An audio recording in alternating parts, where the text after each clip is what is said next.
Bismillahirrahmanirrahim. Assalamualaikum warahmatullahi wabarakatuh. Innal hamdalillah nahmaduhu wa nasta'inuhu wa nastaghfiruh wa na'udzu billahi min shururi anfusina wa min sayyiati a'malina. May yahdihillahu fala mudilla lahu wa may yudlil fala hadiya lahu. Asyhadu an la ilaha illallah wahdahu la syarika lahu wa asyhadu anna Muhammadan 'abduhu wa rasuluhu la nabiyya ba'dahu. Allahumma shalli wa sallim ala nabiyyina wa rasulina Muhammad sallallahu alaihi wasallam wa ala alihi wa ashabihi wa man tabi'ahum bi ihsani ila yaumiddin. Amma ba'du. Jamaah rahimakumullah, kali ini kita melanjutkan kultum di hari subuh. Waktu kita subuh kemarin. Insyaallah Bapak Ibu masih ingat terkait dengan materi yang disampaikan pada kultum subuh awal-awal Ramadan. Masih ingat nih Bapak Ibu? Alhamdulillah, insyaallah. Tentang apa itu? Baru dua dari 7 yang saya siapkan. Jadi terkait dengan meraih pahala haji dan umroh di bulan Ramadan. Padahal kalau bahasa kita adalah meraih haji umroh di Masjid Baitur Rahman Pribulayar. Nah, gitulah kurang lebih demikian. Nah, jamaah rahimakumullah, awal telah kita sampaikan terkait dengan birrul walidain. Bagaimana Rasul sallallahu alaihi wasallam kemudian menasihati seorang sahabat untuk kembali birrul walidain terhadap ibunya yang masih hidup. Itu lebih diutamakan dalam kondisi itu daripada ikut berjihad bersama Rasul sallallahu alaihi wasallam. Karena Rasul juga mengetahui bagaimana seorang ibu juga ingin didampingi oleh anaknya. Dan sekarang ini jamaah rahimakumullah, kita di pertengahan bulan Ramadan. Tentunya bagi yang punya putra-putri yang kuliah di luar kota pun ingin menikmati suasana berbuka puasa, berpuasa, tarawih dengan keluarganya. Ingin kemudian anaknya pulang lebih cepat dari semestinya. Kemarin Menteri Agama mengumumkan untuk libur dipercepat, diajukan sehingga tidak di 24 Maret. Jadi jamaah rahimakumullah, suasana itu kan menjadi suasana yang penting. Bagaimana bisa menikmati Ramadan bersama dengan keluarga. Nah, yang kedua yang kita sampaikan pada kesempatan kali ini adalah mengutip hadis dari Anas radhiyallahu anhu. Anna Nabiy sallallahu alaihi wasallam kana fi ghazatin faqala, dalam satu peperangan Rasul pernah bersabda, "Inna aqwaman bil Madinati khalfana," bahwa di belakang kita di Madinah ada sekelompok orang yang kemudian tertinggal di sana. Mereka tidak ikut berperang. Masalah karena sya'ban wala wadiyan.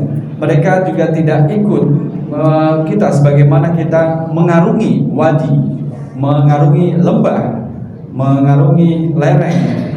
Wa hum ma'ana fihi illa wa hum ma'ana fihi. Tetapi mereka dapat pahala sebagaimana pahala kita yang berperang, pahala kita yang mengarungi lereng dan juga mengarungi lembah. Habasahumul uzru, dikarenakan mereka terhalang dengan uzur. Uzur yang dimaksud dalam hadis ini adalah uzur syakit, uzur sakit.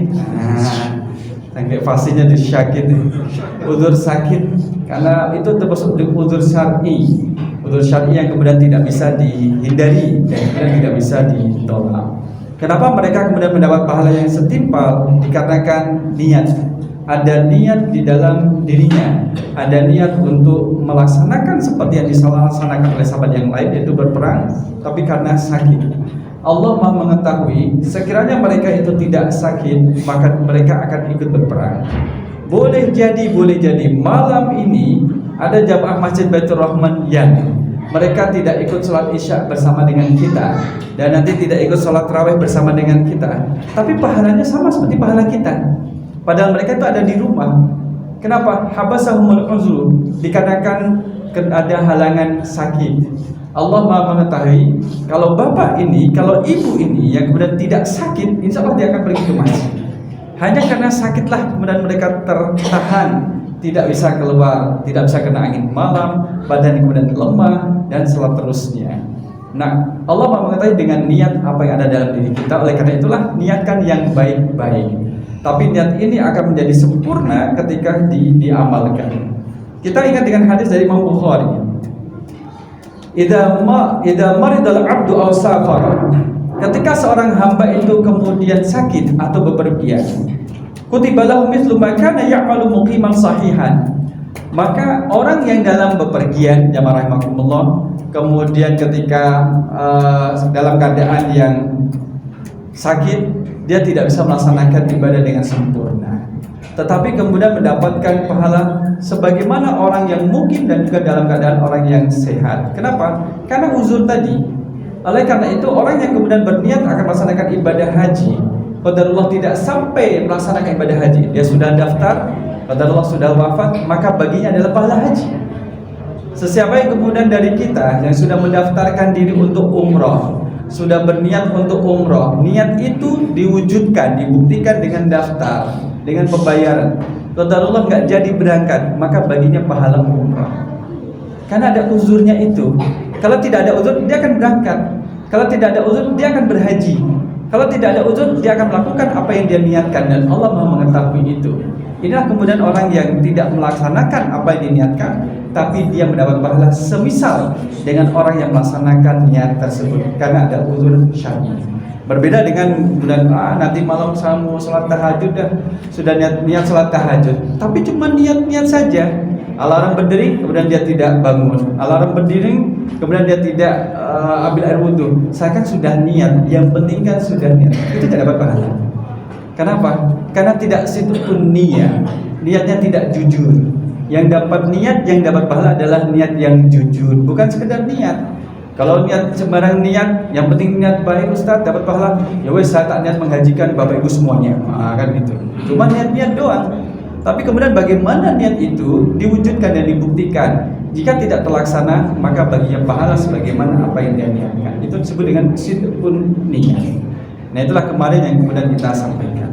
Jamaah rahimakumullah, yang ketiga adalah orang yang kemudian umrah Ramadan. Sebagaimana kemudian kita singgung, jamaah rahimakumullah, saya tidak akan promosi umrah di sini. Jadi, sekalipun ada yang menawari saya untuk mempromosikan, sementara tidak diambil. Biar clear, ya, biar clear. Ngaji ya ngaji, promosi ya promosi, jangan dicampur. Promosi ditaruh di dalam pengajian.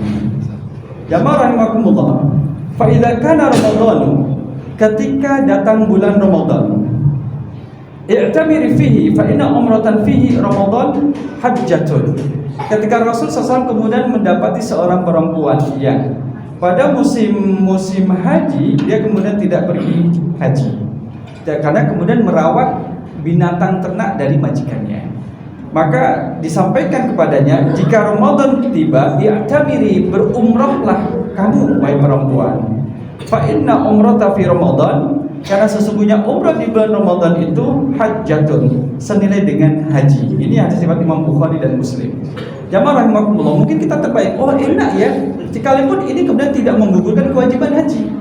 Yang sudah punya kewajiban haji untuk berhaji, kemudian diganti, udah saya ganti dengan umrah, lebih murah dan lebih cepat. Berarti saya sudah gugur kewajiban haji saya. Tidak bisa, nggak bisa, tidak bisa kemudian umrah Ramadan itu lantas mengganti kewajiban berhaji bagi seorang yang mampu untuk berhaji.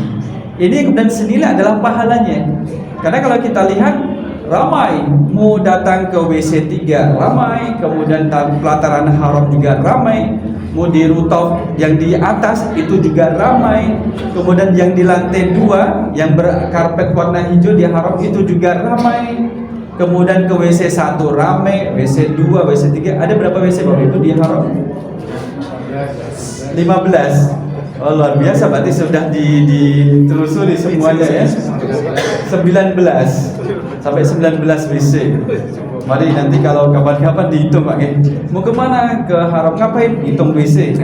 Ya jangan, itu selesai umroh misalkan dihitung. Yang paling ingat WC 1 yang warnanya pink. Tempat kumpulnya adalah WC 3 dan sebahagiannya, banyak punya kisah di sana. Itulah kemudian ramai. Sekarang kalau misalkan kumpul sudah susah untuk melihat. Sekalipun saya sudah di bawah lampu ini Bu. Iya, saya juga di bawah lampu Pak. Tapi lampu yang mana? Lampu yang ini loh. Ternyata lampunya juga banyak dan tertutup dengan banyak orang.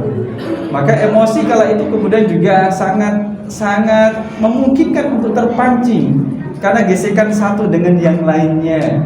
Jadi karena banyak orang, bahkan kemudian orang ada yang mengatakan lebih nyaman serame-ramenya haram nyaman ketika musim haji. Kenapa? Diatur dan ada yang mengatur. Sekalipun sekarang pun ada yang mengatur, tapi terkesan kemudian terus gerak. Silakan bergerak sendiri dan juga sendiri. Maka ibu bapak jamaah rahmatullah, dalam kondisi seperti ini ya, mohon maaf, tidak usah memaksakan untuk mencium hajar aswad, untuk tidak mencium hajar aswad. Karena kemudian kemarin ada yang tawari, ayo cium hajar aswad 900 real, 900 kali 4,5 kita bapak, kata 4 jutaan lah. Tapi 4,5 juta misalkan, tapi kan kemudian mengikut kanan kiri, orang disikut kanan ini, ayo masuk, disikutin lagi buka jalan, ayo masuk. Apa gunanya beribadah kemudian banyak orang yang terzalimi dan mengeluarkan uang yang tidak sedikit. Justru bapak ibu kalau mencium hajar aswad itu pada waktu sholat zuhur itu sepi. Di saat orang sedang sholat zuhur itu sepi di depan hajar aswad. Kalau mau nyium silahkan nyium, tapi resikonya kan ditangkap sama askar. Nah, itu resikonya. Itu ditangkap, orang pada sholat ini malah nyium hajar aswad, ini ditangkap itu. Ya, jadi ketika sholat 5 waktu itu atau di musim haji adalah tanggal 9 Zulhijjah. Karena orang-orang sudah pada ke Arafah, maka nanti tinggal yang beberapa orang yang ada di haram. Kemudian jamaah rahimakumullah, fa inna umratan fihi ta'dilu hajjatan. Hadis dari Imam Muslim, dengan riwayat dari Imam Muslim adalah umrah pada bulan Ramadan senilai dengan haji. Oleh karena itulah biaya kemudian menjadi naik. Biaya menjadi naik, keluar masuk dan juga keluar masuk. Ditambah lagi fa inna umratan fi Ramadan taqdi hajjatan ma'i. Tidak, hadis riwayat Imam dari Bukhari. Sesungguhnya umrah di bulan Ramadan sama seperti berhaji bersamaku, bersama Nabi sallallahu alaihi wasallam. Jadi inilah kemudian ibadah yang kemudian ketika dilakukan itu pahalanya sama seperti haji. Jamaah rahimakumullah, lantas kita jangan berkecil hati. Masih banyak amal ibadah yang bisa kita lakukan senilai dengan itu, sekalipun kemudian kita belum sempat, belum mampu, belum dapat panggilan untuk pergi ke tanah suci, ke tanah haram. Sekarang ini kita di tanah apa? Tanah halal. Kita ini tanah halal. Kalau sana tanah haram, maka sini tanah halal. Halal untuk menyembelih binatang, halal untuk mencabut pohon dan sebagainya. Jamaah rahimakumullah, tidak ketinggalan adalah berzikir setelah sholat. Hadis yang kemudian cukup panjang, kemudian di dalamnya adalah Ja'a al-fuqara ila Nabi sallallahu alaihi wasallam. Faqala dzaba ahlud dusur minal amwal bidarajatil ula. Sekelompok orang-orang miskin, fakir datang kepada Nabi sallallahu alaihi wasallam. Nabi, mereka enak, orang-orang kaya bisa beribadah dengan uangnya. Apa nggih? Lumeh, nyahnyo. Jadi keluar ngambil duit beribadah. Bagi orang kaya kan kemudian bisa beribadah dengan uangnya, tinggal ngambil, kemudian dikasih pada yang lain. Bagaimana dengan kami ya Nabi? Kalau orang kaya pergi membawa derajat yang tinggi dan kenikmatan yang kekal, mereka salat sebagaimana kami salat. Orang kaya dengan orang miskin salatnya sama atau beda Bapak Ibu? Sama juga. Mereka salat sebagaimana kami salat. Mereka puasa sebagaimana kami berpuasa. Puasa juga sama. Orang kaya dengan orang miskin kalau buka puasa duluan siapa? Sama, bareng gitu. Karena acuannya adalah adzan maghrib gitu. Kemudian namun mereka memiliki kelebihan harta sehingga bisa berhaji dan berumrah. Kalau orang kaya bisa berhaji dan juga bisa berumrah, karena istitaah itu melekat juga di samping pada istitaah secara fisik adalah istitaah secara material atau finansial. Fisiknya juga kuat dan finansialnya juga kuat. Maknanya orang yang berhaji dan umrah itu mampu meninggalkan bekal bagi orang rumah yang ditinggal kurang lebih misalkan baik yang 9 hari untuk umrah maupun untuk 40 hari untuk yang berhaji atau lebih daripada itu.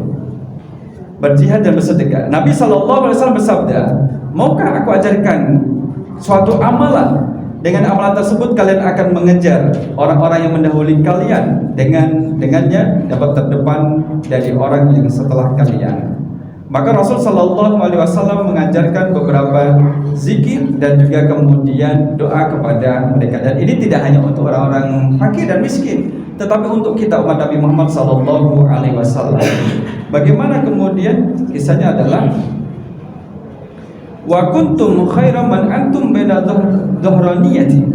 illa man amila mislahu tusabbihuna wa tahmaduna wa tukabbiruna khalfa kulli salatin salasan wa salasin. Kenapa kemudian ketika kita selesai sholat dan kemudian berzikir sampai 33, tasbih 33, kemudian tahmid 33, kemudian takbir 33 adalah dari hadis ini, hadis riwayat Imam Bukhari nomor 843. Itu menyebutkan bahwa setelah sholat, jika kalian selesai sholat, maka bertasbih, bertahmid, bertakbir setiap akhir sholat sebanyak 33 kali. 33 kali 3, 99. Maka kemudian diakhiri dengan apa? Di sini adalah subhanallah walhamdulillah wallahu akbar, itu kemudian 3 kali. Kemudian nanti ditutup dengan tahlil di akhirnya. Itu sudah menjadi 100.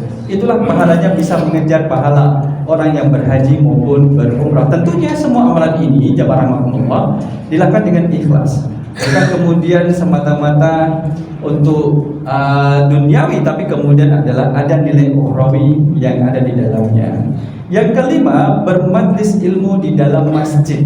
Sebagaimana kemudian subuh dan kemudian sebelum salat tarawih kita bermajlis ilmu. Man ghada ilal masjid la yuridu illa ayata'allama khairan ayu'allimahu. Sesiapa yang berangkat ke masjid yang ia inginkan hanyalah untuk belajar kebaikan atau mengajarkan kebaikan, maka kana lahu ka'ajri hajjin tamman hajjatuhu, maka ia mendapatkan pahala haji yang sempurna hajinya. Ini hadis dari Imam Tabrani. Jadi kalau ada majelis ilmu, entah itu pengajian waktu Ahad pagi, ditanya, Pak mau kemana? Mau berhaji. Nah, kok nggak pakai pakaian ihram? Ini hajinya haji spesial. Haji di Masjid Baitur Rahman adalah dengan apa? Menghadiri majelis ilmu yang dilaksanakan di dalam masjid. Jadi pergi ke masjidnya adalah untuk meniti majelis ilmu. Inilah ibu bapak jamaah rahimahumullah. Jadi nanti sepulang bapak ibu dari masjid berarti pulang dari haji.